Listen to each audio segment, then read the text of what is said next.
Hello, I'm Sang-hoon Lee from Gyeongsang National University in Jinju, Korea. I would like to thank the organizers for giving me this great opportunity to present my work on chromosome contact networks here. And this series of my work is in collaboration with my wonderful collaborators who are actually lovely color-coded according to the topic because this work is essentially a combination of a theoretical approach of network community detection across various scales and its application to this important genomic interaction data in the form of a human chromosome contact network. As most of you know, the chromosomes have this complicated non-trivial folded structure inside cell nuclei, and deciphering this structure is of course crucial to understand how this fundamental genetic material or chromatin works in cells. A major breakthrough step to reveal the physical proximity between a genomic sequence is this interaction map of chromatin loci called Hi-C. So this Hi-C technique provides the physical proximity or the interaction frequency between two chromosome loci in this matrix form. One famous example of a substructure of this interaction map is block substructure called topologically associated domains or TADs, which obviously represent the local packing. In terms of this network structure composed of the loci as node and the weights as weighted edges, the community structure in our terminology. A community structure of a network refers to this kind of a division of the entire network into statistically more densely connected pieces. One of the most conventional ways to detect such a community structure is to maximize this objective function called modularity. A bit rather technical but important part you should remember throughout my talk is this resolution parameter, gamma, in front of this null model term. And it controls the overall scales of the communities found, where the larger values of gamma yield smaller communities or larger number of communities. And one thing I would like to point out here is this null model term. This represents the product of the degrees or weights here that assumes that the only information available to us is the strength of the background interaction for each node. However, in this case, we know much more than that because chromosomes are basically the 3D folded substructures from the 1D sequence. In other words, we can clearly distinguish between the cases of pairs of loci located far away from each other from those very closely located in the genomic or 1D sequence itself. Moreover, thanks to the studies on the contact probability scaling as a function of sequence distance, we know that the background interaction between the two loci follow this so-called fractal globule scaling with the contact probability inversely proportional to the 1D distance. So we use this fractal globule null model term composed of both the overall interaction or the product of degree or weight and this scaling behavior, the background decaying behavior. Before we jump into the real Hi-C map data, we test our community detection algorithm with the various scales on the model structure called the conformation dependent polymerization or CDP fractal globule model, which supposedly mimic chromatin packing with the fractal globule scaling. And the best part of using this kind of a model system is, of course, we actually know the detailed 3D structure. This plot on the left shows the scaling of the 3D distance versus the 1D or sequence distance inside the detected community. And as you can clearly see here, the 3D or Euclidean distance between the intra-community node pairs is systematically shorter than the random counterpart. So it actually means that our community detection indeed identifies the community substructures. And we move to the real Hi-C map data. We use this particular Hi-C map data introduced in this cell paper, 100 kilobase pair resolution. So here's the representative result of the communities we found with our method for 3 different resolution parameters in the case of chromosome 1. And of course, we can detect communities for every chromosomes like this. And although many communities in different resolution look like being nested, but it's not strictly true. As you can see, it's a bit off from the structural hierarchy. And that is in fact related to my second topic in this talk. But first, let's see what we have learned from this community structure across different scales here. Unlike the polymer model systems, the real 3D structure of the chromatin interaction is not known, of course.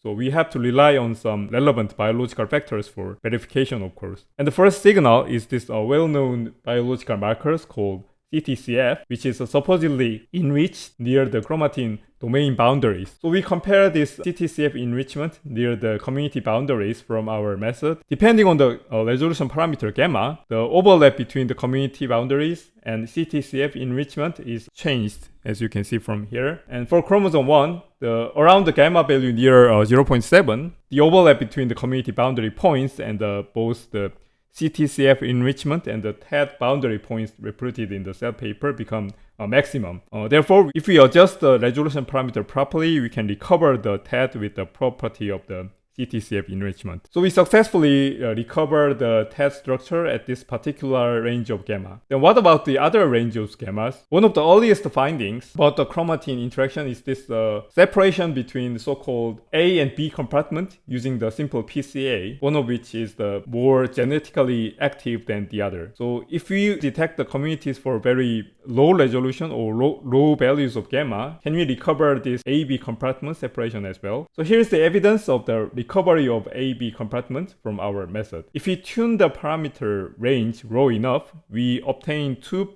communities, and as we can see from this overlap table, the largest community from our method roughly corresponds to the B compartment, and the second largest community roughly corresponds to the A compartment. So if I summarize the result, by tuning the resolution parameter in the community detection scheme, we could recover previously reported substructure of the Hi-C map, and based on the verification, we suggest the whole spectrum of community scales that may be meaningful for different biological contexts. Recently, we have re-examined the Hi-C communities more deeply. We quantify how hierarchical or nested are these communities in different scales, inspired by the nestedness metric used in many ecological network studies. By setting up this mathematical formula to quantify from the most nested to the most segregated relation between the communities in different scales, we examine the fraction of hierarchical structure. So here the perfect hierarchical structure would be composed of the community pairs, either fully segregated or fully nested structure, corresponding to this double peak in the rightmost and the leftmost part. On the other extreme case, a randomly arranged community would produce a certain distribution of this nestedness measure. For our Hi-C community, it's located somewhere in the middle, meaning that, as the title here suggests, chromosome communities are semi-nested. In other words, it's a kind of mixture of a hierarchical and non-hierarchical structure. And we successfully regenerated this various profile with the simple hierarchical folding model, starting from the smallest unit of our communities called domain. And we went a bit deeper in our investigation by classifying the communities into different chromatin states defined in this paper. And roughly speaking here, the regions marked from A to C represent the more active regions than the inactive heterochromatin or D region. Basically, our results shows that the active regions are systematically more nested than inactive regions. And in addition, active regions have a higher modularity value. So we found that the active chromatin regions are more modular and composed of more nested structure compared to the less active or inactive heterochromatin region. As the final topic today, I'll come back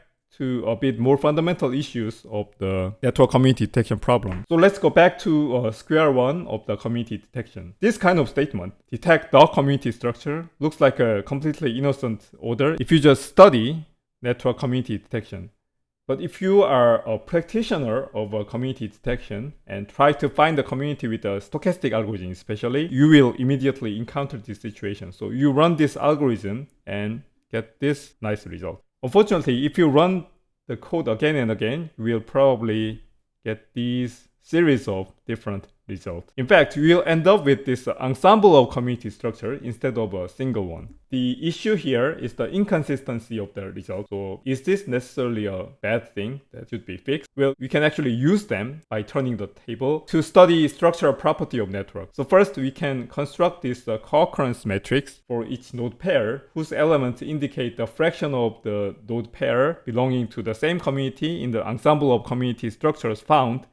And if a pair of nodes always belongs to the same community or always belongs to the different community, the matrix element would be 1 or 0. So the intermediate values indicated the inconsistency. So we first report this issue in this paper published 3 years ago. Later, we developed a more sophisticated measure of inconsistency, both in the global or the entire network level and local node level, which are called the partition inconsistency and the membership inconsistency, respectively. And by scanning the whole spectrum of community by adjusting the resolution parameter gamma, we can pinpoint the range of gamma where the inconsistency become very small, like this, and here. Or in other words, the consistent or reliable communities are found, especially when the number of communities stays flat at a certain integer value. By using this series of model networks with the single level and double level of the hierarchical communities, we verify that our measure can find these most consistent communities across different community resolution. And by taking various real-world networks again, we can highlight the regions of meaningful community structure. So with this inconsistency analysis, we suggest the most reliable ranges of community scales in the high-C map data as well. From the global inconsistency measure on the left, we can see that different chromosomes have different ranges of gamma corresponding to the various levels of reliability or stability. And on the right, we can see the local or node level inconsistency profile across this chromosome 10 in this case. And again, depending on the chromatin state in terms of activity, we find that the active regions systematically have a larger local inconsistency or less stable communities. And at first, I found this result a bit puzzling because we already know that those active regions are more modular and hierarchical. Here, our interpretation is that more active regions appear to be involved in multiple independent community arrangement, which could induce lower stability. In contrast, inactive regions are tightly compacted within the nucleus, which might lead to the more stable or 3D co-localization of this DNA segment with the higher stability as a result. So here's a summary of my talk. Throughout our journey of analyzing the human chromosome contact network with the network community detection, we encounter various issues such as the tailor-made null model term, comparison to the polymer model, and recently, questions of hierarchy and inconsistency. And I believe all of these probably seemingly technical issues could be keys to open a new direction of research in the field of community detection. So hopefully the audience enjoyed my talk. Please feel free to contact me to this email address, and thank you for listening.